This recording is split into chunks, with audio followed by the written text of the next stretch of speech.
about job hopping, right? Do you think, like, considering the economy today, do you think it still pays to be loyal to an employee? Everybody just went suddenly quiet. Because, like, you see, the cost of living is really going high. Do you think one job is enough to keep you to an employer? Because I hear a lot of people say, I do 2 jobs, I do 3 jobs. Back in the days, once you're working with an employer, you just faithful, like, oh, this is my place of work. But now, we see a lot of young people begin to take up 2, 3 jobs. And do you think that's fair on the part of the employer? Or do you think we should still maintain the loyalty of, oh, one job, one employer, and one stream of income?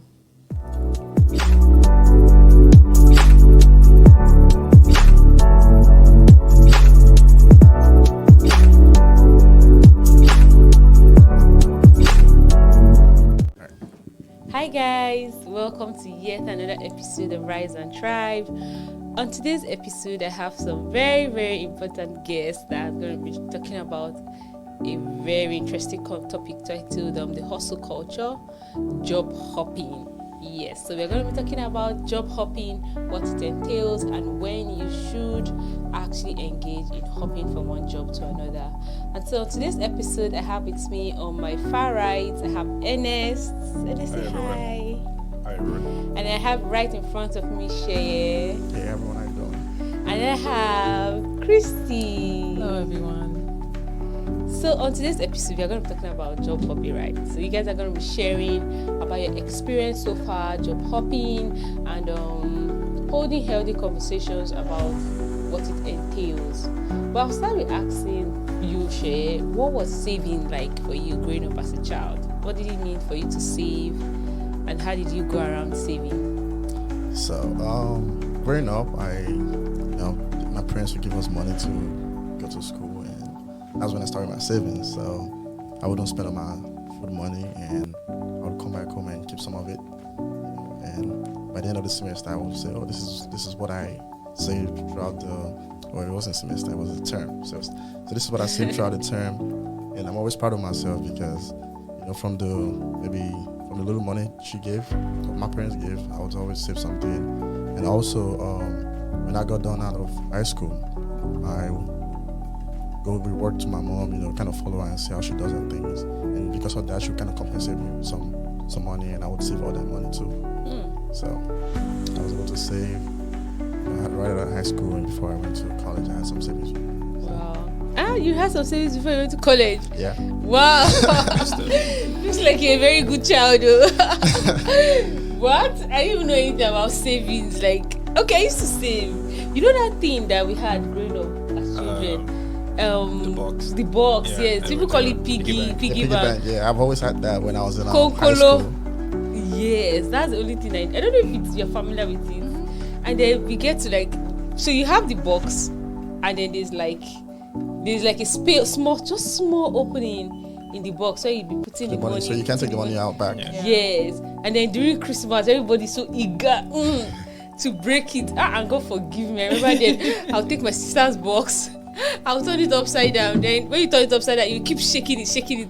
Then see some money drop out of the sleeve there, and then I take it and add it to my own box. It was really very, very interesting. How about you? What was saving like for you? Yeah, I would say I did save a little bit as I was growing up, but then for some odd reason, I always wanted to give it away. So I'd always think about what everyone else around me needed, and I would give it to them. But then growing up, it changed because my dad was like, no. Like, I saw how he saved. You would never think he has money, but it's just that he would save a lot. And I started to think, okay, just a little by little by little, you'll get there. So yeah. Oh wow. How was it like for you, Ernest? Pretty similar experience. I grew up in a somewhat frugal family, so even though the money was somewhat there, it wasn't just always accessible. So whenever I got money, I would always always save because I didn't know the next time I'll get money. So I had that savings culture built in right from when I was young. I didn't have a box to save, so it would usually just be in my shoes or under my pillow. Oh. Yeah, and I was pretty good at not spending money as well, so that worked for me. But do you guys really believe there's a school of thought that says that you can't save your way into becoming rich? Do you guys agree with that? To a certain extent, but I feel like savings builds the foundational block, right?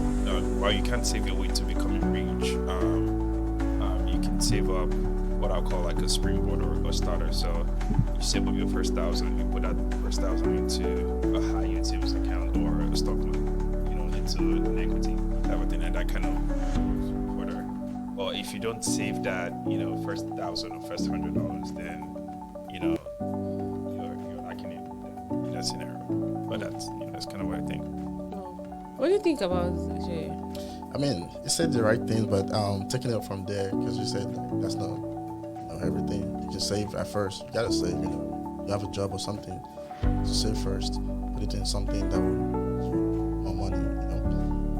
Invest the money if you can. But I wouldn't say invest all your savings, because at the end of the day, investment is that a profit or loss? You always aim to make profits, but use your savings, put some of it into investment, and if it's yields, that's good.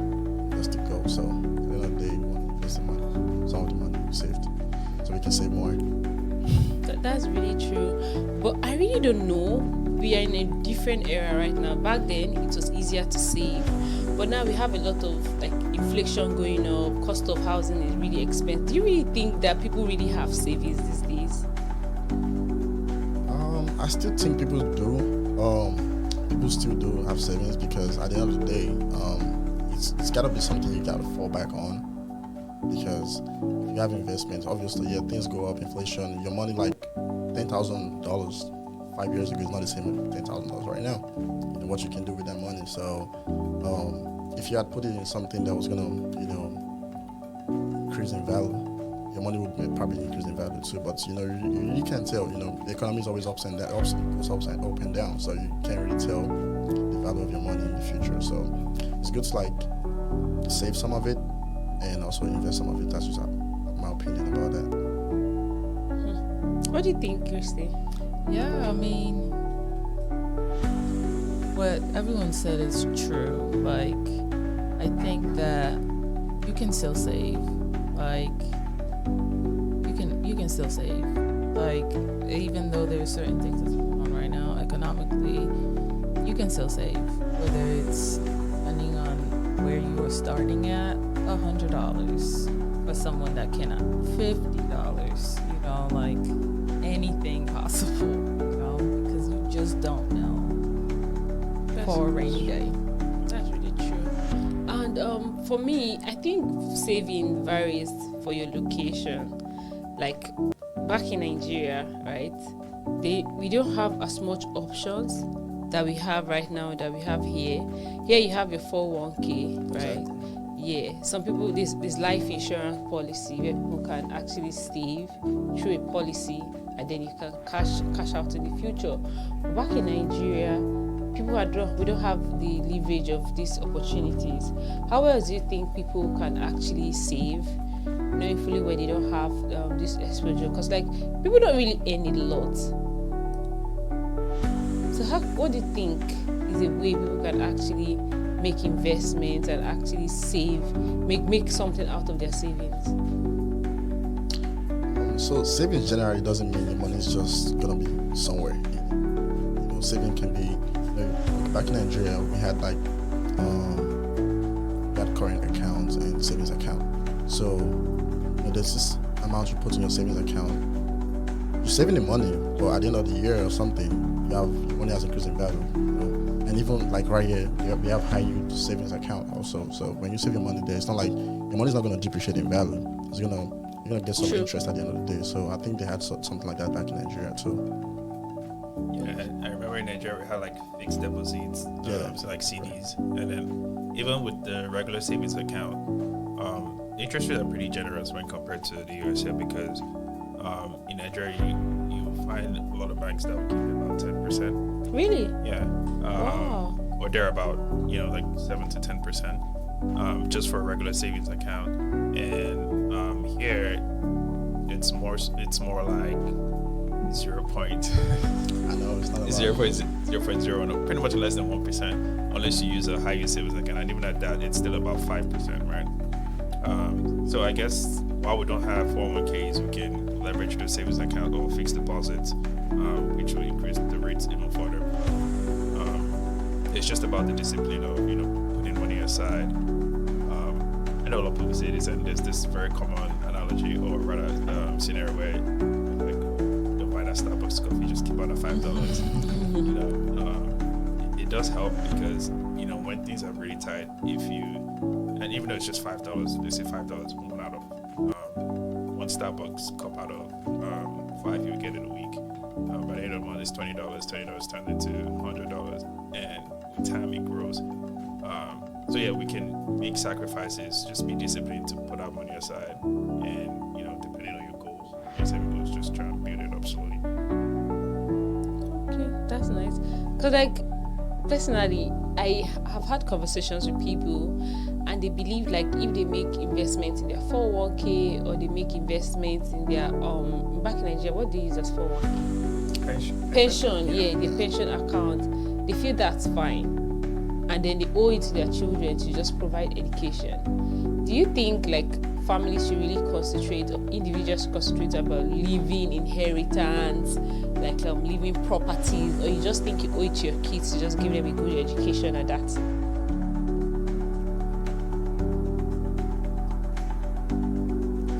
Why is everyone quiet? I guess it's very subjective because we all came from different backgrounds, right? Yeah. But some people, in the Bible it says, it's good that you leave a good inheritance for your kids, right? Yeah, good education can be an inheritance. Yeah, so like I said, it's very subjective. So it could be good education, it could be good education and money, it could be good education, money in houses, and investment.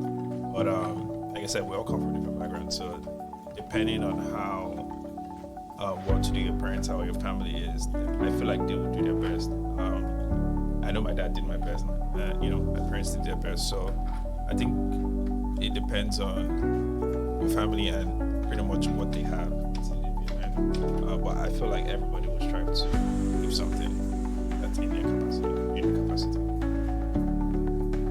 Do you think the same, Christy? Yeah, I agree. I think that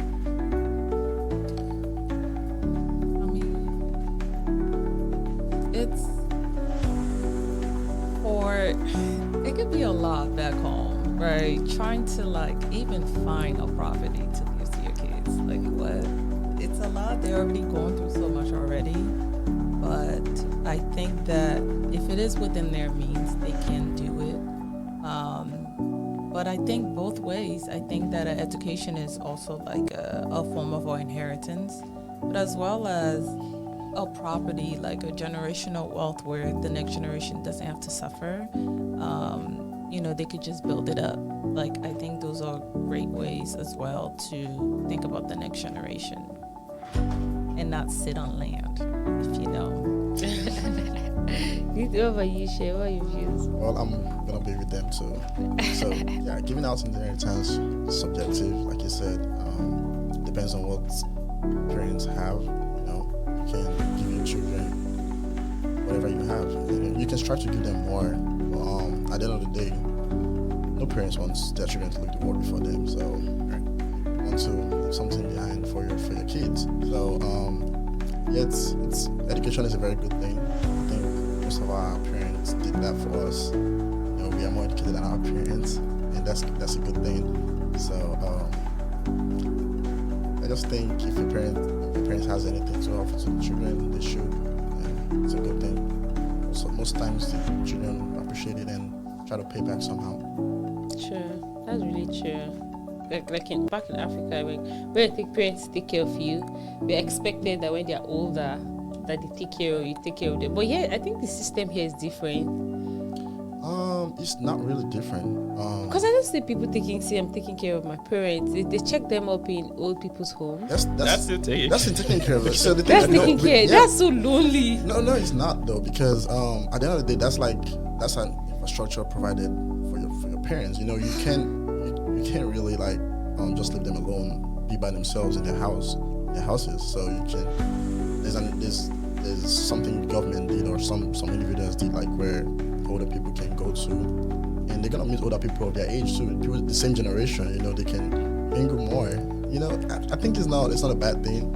It's just a different.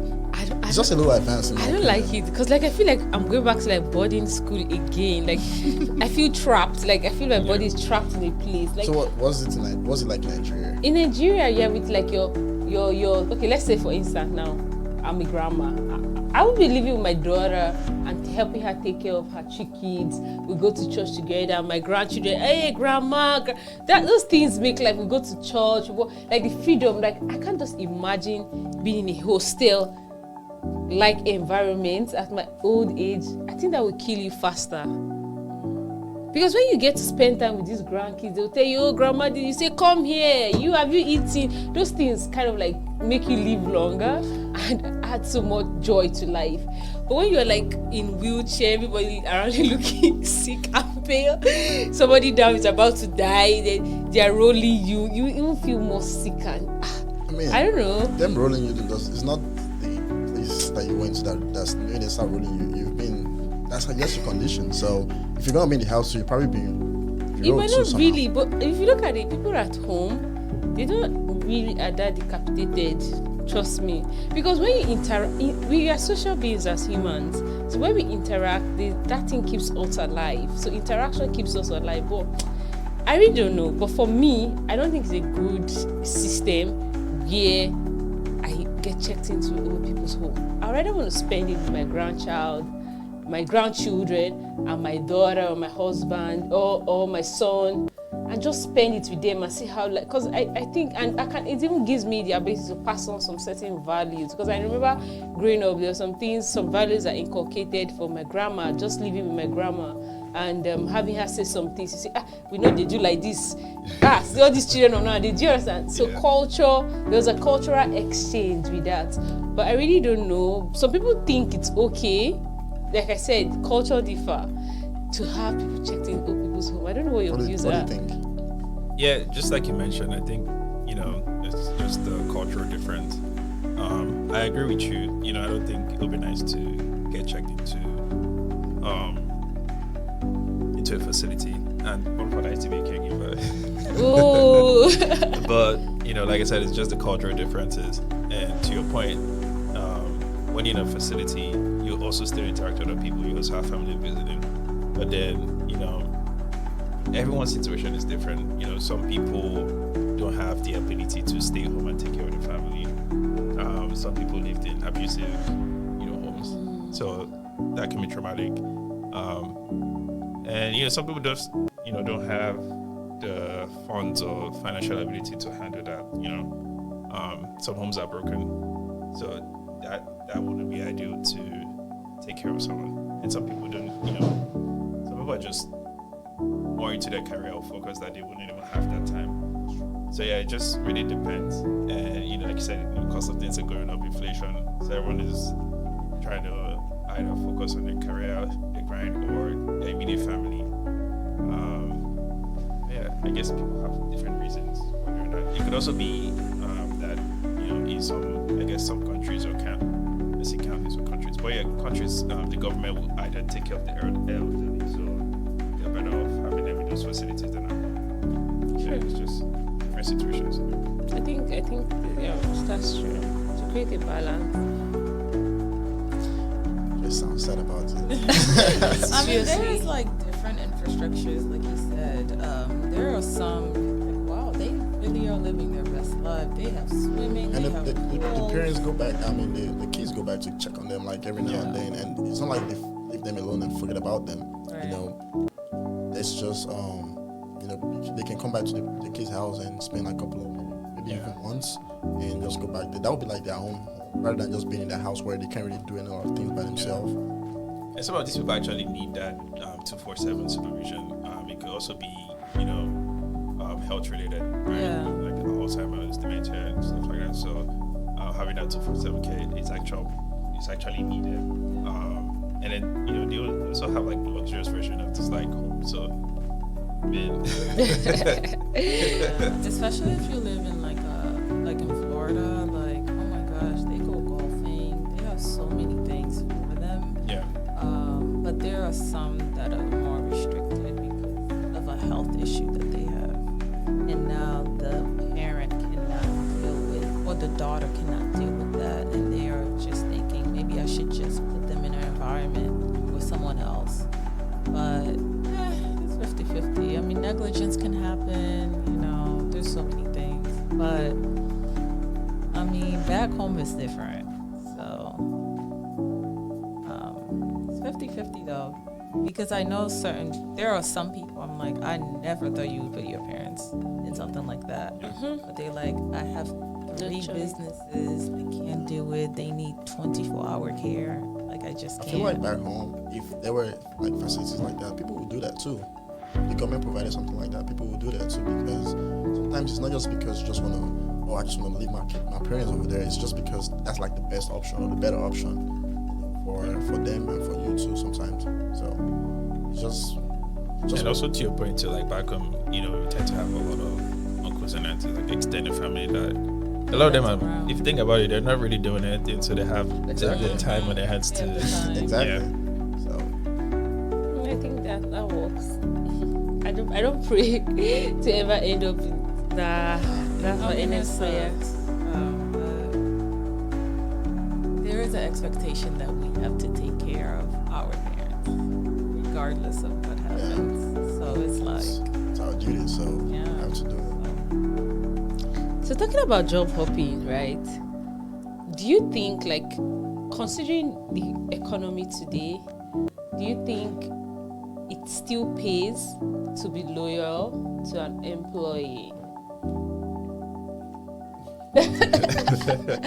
Everybody just went suddenly quiet. Because, like, you see, the cost of living is really going high. Do you think one job is enough to keep you to an employer? Because I hear a lot of people say, I do 2 jobs, I do 3 jobs. Back in the days, once you're working with an employer, you just feel like, oh, this is my place of work. But now, we see a lot of young people begin to take up 2-3 jobs. And do you think that's fair on the part of the employer?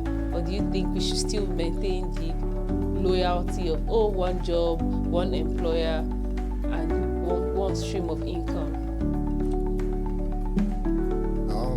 I just think we are just hustlers. A lot of times when we say we're taking these multiple jobs because we want this good life quicker. I think 1 job should be enough for you to kind of live good. But because we want more and we feel like we have this time, some people work Monday to Fridays and they I just want to do something on the weekend, and people can start like side hustles, and also I think when the COVID hit, when there was a lot of remote jobs, it kind of gave people the opportunity to work like multiple jobs because it was kind of flexible, and also kind of also make people like even change their jobs too because let's say I had a friend that was working a remote job and I was going to the office 5 days a week. Like, I think it's more convenient to get a job where I would work from home too, and people kind of changing jobs because of that reason too. And so I just think it just depends on how you manage your finances in terms of like changing your job or getting multiple jobs. But yes, there's inflation and everything. If your job gives you like more higher raise based on the inflation, then you can keep that job, but if not, you can obviously change your job. the old generation taught us that we should do a little bit differently. The loyalty that comes from the old generation, just hearing them, oh yeah, pension, and at the time it worked for them. You'll see someone 20 years on a job, like the same cubicle, they just go in and out, and then this new generation come, and it's like, oh, we're gonna do this thing for sure.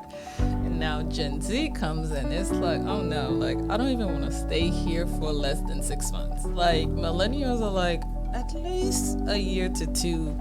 Gen Z are like 6 months, I'm out. So every generation is teaching us something about how culture is changing every time. So I agree. Full disclaimer, at least my employers watching this, but with job hopping, I think COVID, like you said, exacerbated it, and you know there are a lot of factors to it too. I'm thinking of it in the context that let's say for one, inflation, right?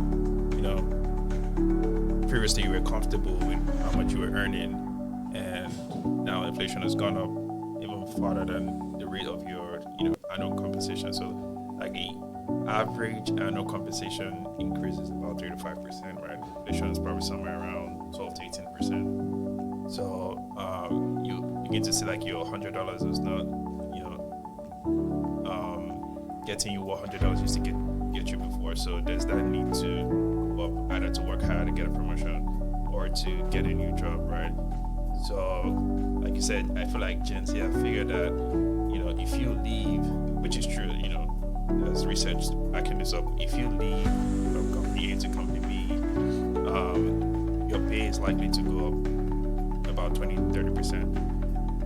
And then this is where you weigh the pros and cons. Do I just stay here and get like 5% every year, or do I just leave from company A to B and get a 30% raise? And some people even go to full lengths of doing a boomerang, so they go to company A, go from A to B, and then back to A. Really? Yeah. And then you see this a lot with like software developers that do this, and someone, I'm reading this and I'm seeing a lot of people, not just someone, almost doubling that compensation by doing that boomerang, and to be honest, it's not sustainable because you said you started like in your 20s, it's for exploration, finding out things you like, things you don't like. Your 30s is more so kind of establishing, and then your 40s is more so to be stable. So you don't want to job hop too much. It's just a strategy to increase your pay if you feel like. I guess there are different reasons why you want to increase your pay, right? It's just a short-term strategy, but in the long run, you want to stick towards a particular like domain or field where you can establish some sense of authority in the field. That's really true. Because like nowadays, a lot of people are just like for the money. Like, let's go for the money. They don't even think about, because back in our days, we used to think about adding value. I want to grow on the job. I want to be recognized in my position. I want to enter promotion. But now, a lot of people don't even look at any for promotion. Like, they're just there. Okay, is the pay good? Yes. Okay, let's get the job started. And then at a particular point in time where they are expecting a raise, they don't get a raise. They move immediately without even sentiment. And then millennials, we are so sentimental about the job. We're like, oh, I don't want to leave. I have a good relationship with my boss. Talking about job hopping, at what point in your career do you think it's appropriate for one to begin to consider job hopping? I think 20s to 30s. Like I said, I feel like that phase is a phase of self-discovery. So within that age, you're pretty much out of college, trying to figure out what career path you want to take. And sometimes the job doesn't come and you have to pay bills, so you take on something just in the meantime while you work on getting your dream job, right? But some people, they're lucky to get into the field right away, so it's okay to job hop every now and then to you decide or figure out what you want. When you're getting towards your 30s and 40s, or from 30s to 40s, you want to start to establish some sort of Structure. Structure and career path. But yeah, I mean, people do it at all ages. It just, like I said, it just depends on your situation. Okay. But how soon, how long do you think one has to stay on a job before they begin to consider job hopping? Depends on everything. It depends on the pay. It depends on the environment. How accepted you are in the job, or you can decide, oh, I like this job. It's my dream job. But at the end of the day, you feel like you don't have this work-life balance in this job. Maybe this kind of job that will make you work like around the clock, and you just feel like, okay, it's supposed to be my dream job, but I don't think I can be here that long anymore because I have families, I have life outside work, so I just want to leave the job in like maybe 6 months or even less. So there's not really a time frame for you to decide how I want to leave a job or anything. It depends on what your situation is. I would say, to add on to that, I mean, you can get a job offer and start onboarding and still look at another opportunity. And, just for you to be active with like just going through the process so that you have options. When you feel like you gotta go to the first one, you can go because you have already been putting the work in practicing. Like, okay, like I went through a couple job interviews, like I have a few options, and maybe you learned everything you need to learn about the job within 6 months, and now you're taking those skills to go to another level. So it really does depend. I think someone should correct me if I'm wrong. For me personally, I feel like, say for instance, you get a job, and like you said, you get another job while trying to onboard. You could come up and like, okay, I got this job, I'm onboarding for this job right now. Can you guys match my offer? If you can match my offer, then I'm gonna stay. If you can't match my offer, then I can then decide to say, okay, does this company culture work for me? And then decide to move. Because sometimes when job hopping, you might think you're making a move for money, but the company culture is something you don't get to see. They might be paying you well, but the work-life balance is really, really, really poor. And those are some of the things individuals should consider when job hopping, because it's not just about moving to another job, it's the culture. So there are some times that the money might not be it, but the work-life balances for the pay. But I don't know, I still think it boils down to what works for you. Because for me, I want to make money, but I want my mental health to still be in check. So for me, I really want to know what the company culture is, because I don't want to be earning, say, $250,000 with a toxic box that every day I have to cry. Micromanage. Exactly. Like I have to cry after work. Because there was this job I had to quit and it never came up on my resume 6 months after. Like for every minute you want to drink water, you have to say on the slack, stepping out. You want to move your laptop from one end to another, stepping out, we'll be right back. Like you want to have lunch, you spent extra 5 minutes, was trying to get my dog. Like it was crazy. I was like, no, this is not good for my mental health. And then I see myself like clocking out before time. I begin to think of, okay, what am I going to tell my manager is making me clock out before time? I had to tell myself, you know what, if I continue like this, I might just become crazy overnight. So I had to step out. And that job never came up on my resume anytime. And before you, can I ask questions? Yeah, sure. Yeah, so like before you saw that kind of culture in the job, like did you like the job? Like did you want that kind of job? Did you want the job? Oh yes, I actually wanted the job. So it's one thing to want the job, and it's another thing to be working under a good manager. Yeah. So that can just spoil. You can love the company, you can love the culture, you can love their product, but the manager you're working with just frustrates your life. Like I don't want to talk about so much about my manager. Like it was so bad. It was so bad that hey, God have mercy. I don't even know the words to quantify what was wrong with me. Do you know how bad it was? It was so bad that I used to see him in my dreams. Yeah, that's gotta be so bad. No, that was toxic. I know the funny thing. I was working for the international part of my company. My company has a presence in America and a presence in Europe. So he wasn't even in America. He was in London. And you can imagine how somebody in London is terrifying your life. I know the time difference. So sometimes I wake up in the middle of the night. 2 a.m. is 8 o'clock in the time. So I wake up by 2 a.m. and I'll be checking if the guy has sent any mail. I am supposed to be sleeping. Right. That was how bad. And then when I see him in my dream, I jump out from my sleep. I'm like, this man must have sent an email. I'm going to check. I was going crazy. That was how bad it was. So, not that the company had a problem. It was the manager. So sometimes it doesn't have anything to do. Because I was going to ask, like, how does company culture actually affect job hopping? But I've come to realize that sometimes the culture might be very good, but the individual you're working with is really terrible. So I really, really encourage young people that you don't need to waste your time trying to prove a point on a job when you know that job is taking too much of your time. If you're in a job that might not even be toxic, but like it doesn't give, there's some jobs that you have, like the tasks are back to back. Like you don't even have time to, every time you're trying to meet up with tasks. You don't even have time to do things that you love. You don't even have time to even spend time with your family. Please, I really advise and advocate that you run and leave the job. It's as in run and leave the job. It's really, really worth it to leave and move to something else. But one other thing you should also be careful while job hopping is the fact that sometimes some employees actually take into consideration that, okay, why are you moving up and down? Like, what's happening? I'm sorry. Some employers. Huh? She said some employers. Yeah, some people will worry about that. So I think for me personally, I would advise that you spend like a year working in a place before you think about moving. But most Gen Zs that I've spoken with, they consider 6 months being enough time. Like, they are bold. 6 months.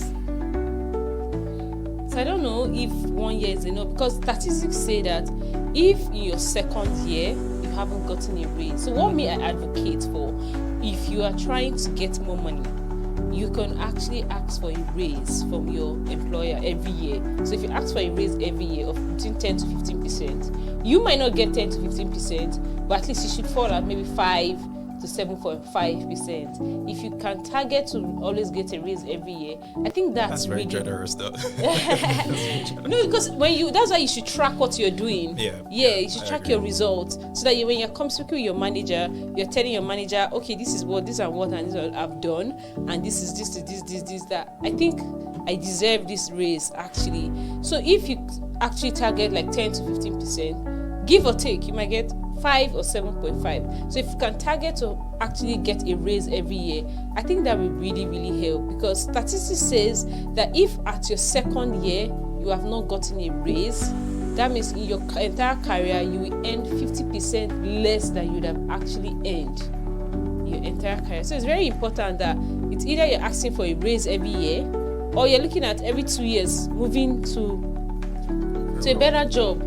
Because it wouldn't make any sense for you to stick on your job for, I love the job. Yeah, it's good to love the job, but man, who's going to pay the bills? I'll add to that, a lot of companies don't reciprocate that love back to you too. So Exactly. That's where company culture comes in. And the funny thing, companies spend more money on new hire than retention budget. The new hire budget is actually more than retention budget. And I don't know why companies would do that. Why would you spend? Because if I see you are good on the job, why wouldn't that give you a raise rather than spend money onboarding somebody entirely new because you've left? Or you can think about it. So what if they give you a raise, but it's not? Maybe it's like 2%. No, the funny thing is that most people don't really care about how many percent it is. Most people care about the fact that there's a raise that comes with it.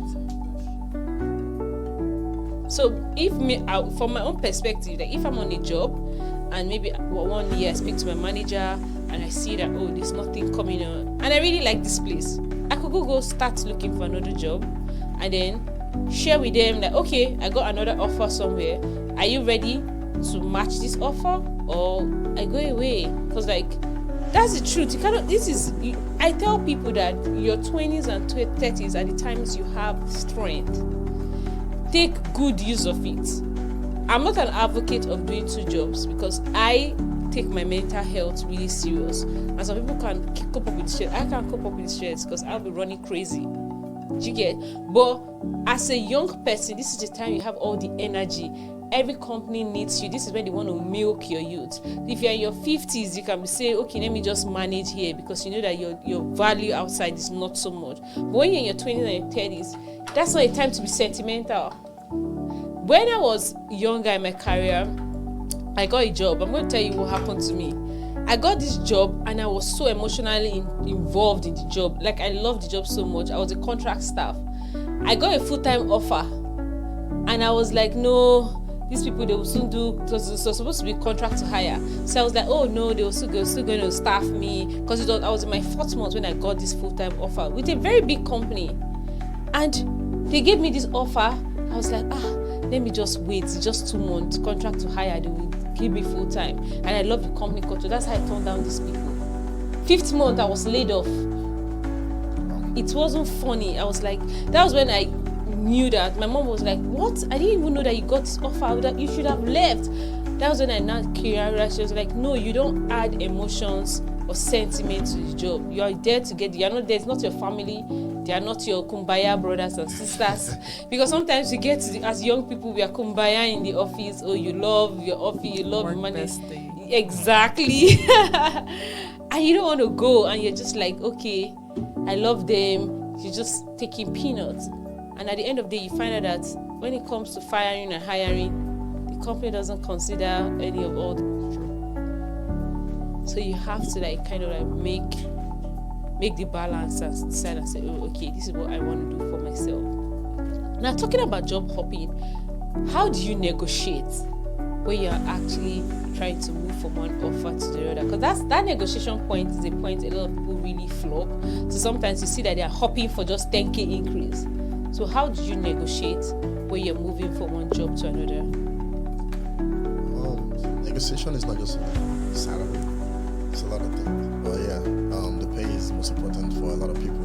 And so most times when you interview and you think it's going very well, you can give it a chance to ask questions. So you can ask questions about the company culture, how they operate, and if it aligns with your values, you can also make them know your values and tell them, oh, this is what I appreciate, this is how I like things to be done.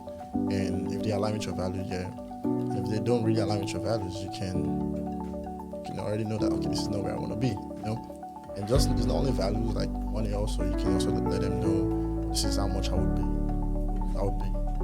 willing to get paid, And a lot of times they give you the chance to negotiate during the interviews, and most times you guys will bargain, negotiate, and then you guys come to common ground, and if it works for you, you can go for it. And if not, you let them know that, okay, this is my value. You know how much you're worth. You know how much we're getting paid before, and a lot of times, even if you're not even getting as much as that, you've already acquired some skill. Let's say you took some time off to get some certification and you get some other things, and you know that, okay, this is like the average pay for this role, and they want to underpay you. You can also negotiate and let them know that, okay, this is my value, I know my worth, and I can get paid more. A lot of times they will agree, but if they don't agree, I guess you guys will settle it to come to common ground. What about you, Enes? What do you think?